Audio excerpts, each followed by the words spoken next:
ये भागवत पाठ का नियमित रूप से कैसे रोज पठन कर सके, और उसमें आपको इतना आकर्षण है, तो हम लोग को तो इतना नहीं है, तो किस तरह से आकर्षण उसमें बढ़ाएं और नियमित रूप से उसको कैसे अध्ययन कर सके थोड़ा।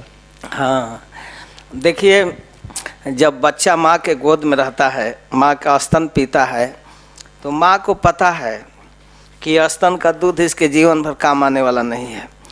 तो उस रोटी या चावल को लिक्विड बनाकर दूध में जैसे तैसे खिलाती है, सोचती है कि इसको खाना सीख ले। लेकिन वो करता क्या है, कभी कभी उल्टी कर देता है, नहीं खाना चाहता है, रोने लगता है, लेकिन वो कोशिश करके खिलाती है। और खाते खाते जब सीख जाता है, तो अब बंगालियों से पूछिए कि उनको भात कितना प्रिय है। वो एक दिन में सीखे हैं। पंजाब वालों से पूछिए रोटी कितना प्रिय है, वो एक दिन में नहीं सीखे हैं। और ऐसे उड़ीसा बंगाल से आने वाले भी वृंदावन में रोटी खाते खाते अब भात भूल गए।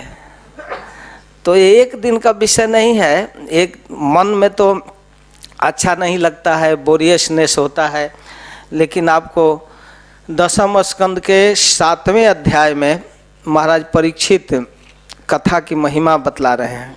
उत्साहित होकर कह रहे हैं कि कथा सुनाइए। यत् शृण्वतो रपयति रति वितृष्णाम सत्वं च शुध्यति अचिरेण पुंसः भक्ति हरौ तत्पुरुषे च सख्यम तदेव हारम बदमन से चेत। हे सुखदेव गोस्वामी, भगवान की बाल लीलाओं को हे गुरुदेव और सुनाइए।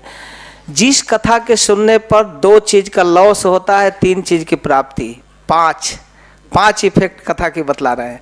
जत शृण्वतो अपैति अरति वितृष्णा, जो अरति है, कृष्ण कथा के प्रति अरुचि है, सुनना नहीं चाहते, बोरियसनेस हो रहा है, क्या ये कब बंद करेगा, दिमाग खराब किया है। कभी कभी आदमी कथा में आकर फंस जाता है, यार कहाँ बैठ गया। अगर मान आगे बैठ गया है तो और चक्कर में।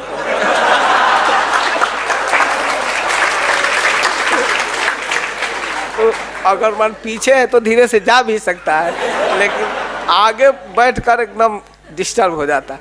तो ये जो बोरियसनेस है वो चली जाती है, और अति चली जाती है, और संसार को भोगने की जो वितृष्णा है, तृष्णा माने लोभ, वितृष्णा माने हाय हाय ये चाहिए वो चाहिए वो चाहिए, जो भी मार्केट में है सब किचन में रख देना चाहिए।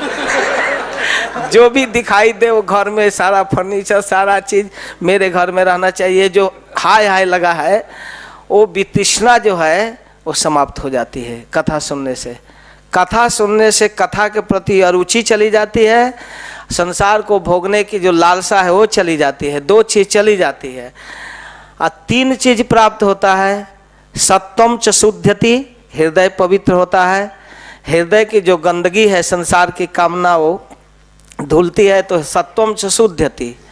अब भक्ति हरऊ, भगवान हरि में प्रेम बढ़ता है, और च सख्यम, तत्पुरुषे च सख्यम, भगवान के भक्तों से मित्रता हो जाती है। भगवान में प्रेम होती है, हृदय पवित्र होता है, भगवान के भक्तों से दोस्ती हो जाती है, ये 3, और अरुचि समाप्त हो जाती है, और संसार की तृष्णा समाप्त हो जाती है। तो कथा सुनने से ही कथा में इंटरेस्ट बढ़ेगा। तो इसको शुरू में नहीं सुन अच्छा लगता है। रूप गोस्वामी कहते हैं कि जिसके आँख में पीलिया हो गया है शरीर में, तो पीला दिखाई देता है, उस समय मिश्री कड़वी लगती है, मीठी नहीं लगती, लेकिन दवा भी वही है। मिश्री जब खाते खाते खाते खाते मीठी लगने लगे तो समझिए कि पीलिया चली गई। तो उसी प्रकार कथा जब अच्छी लगने लगे तो समझिए कि अब काम हो गया। तो कथा सुनने से कथा अच्छी लगती है, ऐसे नहीं। एक दिन में कोई IAS PCS या डॉक्टर इंजीनियर नहीं होता है, कितना कोचिंग क्लास करना पड़ता है, रात भर पढ़ना पड़ता है, सारा दुनिया सोती है और उनको कंपटीशन तैयार करना है। तो भागवत को उसी रूप में पढ़ना पड़ेगा ना, इतना नहीं प्रेशराइज होकर नहीं, सुनते सुनते सुनते सुनते प्रेम से 1 अध्याय 2 अध्याय, फिर एक श्लोक पर विचार करते करते टेस्ट बढ़ जाएगा, और फिर वो सब संसारिक काक तीर्थ से मन उब जाएगा। जैसे कौवे गंदे स्थान पर जुटते हैं और काव काव करते हुए वही गंदा चीज़ खाना चाहते हैं, उसी प्रकार सुबह सुबह में न्यूज पेपर पर कौवे मरवाते हैं उसको काक तीर्थ। क्या हुआ? अच्छा काव काव, कौन क्या कहा, कौन क्या कहा, काव काव काव। तो इस पर वो समाप्त हो जाएगा, समझ में आ जाएगा। और देखिए उन लोगों की स्थिति, अखबार पढ़ने वाले, न्यूज पढ़ने वाले कहते कब का पेपर है, तो अगर कह दीजिए आपकी कल का है तो नहीं पढ़ेंगे, बासी हो गया। जो सुबह का छपा हुआ शाम को बासी हो जाता है, कल का आज बासी हो गया, वो कैसे न्यूज है? तो बासी है ना, तो न्यूज क्यों कहते हैं? न्यूज है श्रीमद् भागवतम, अनादि काल से अनंत काल तक नया बना रहता है, तो कभी बासी नहीं होता।